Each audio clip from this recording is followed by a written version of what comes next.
Taloma on uusi ja ainutlaatuinen palvelu talon omistajille. Sen avulla pidät talosi kunnossa ja varmistat sen arvon säilymisen. Taloman tärkeimmät ominaisuudet ovat säätietoinen tehtävien hallinta ja talokirja eli talon huoltokirja. Talon perustietojen pohjalta Taloma antaa tehtäväsuosituksia, jotka voit ottaa käyttöön helposti yhdellä klikkauksella. Uuden tehtävän voit luoda myös kirjoittamalla sen tehtäväkenttään. Tekoäly muodostaa tekstistä valmiin tehtävän aikatauluineen.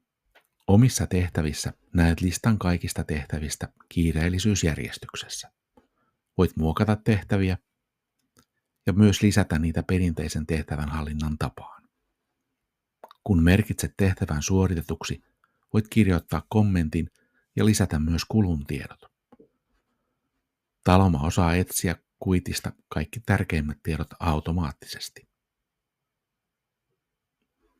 Kaikki nämä tiedot siirtyvät talokirjaan, josta voit myöhemmin tarkistaa, milloin tehtävät on tehty.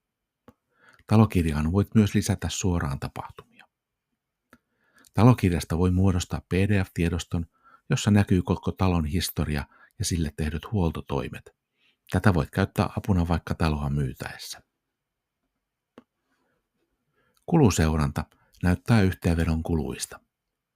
Sinne voit lisätä kaikki taloon liittyvät kulut ja kuitit, ja sieltä saat myös näppärän raportin veroilmoitusta varten. Kuitit tallentuvat myös taloarkistoon, kuten myös muut talon asiakirjat, kuten sopimukset, laskut ja piirustukset.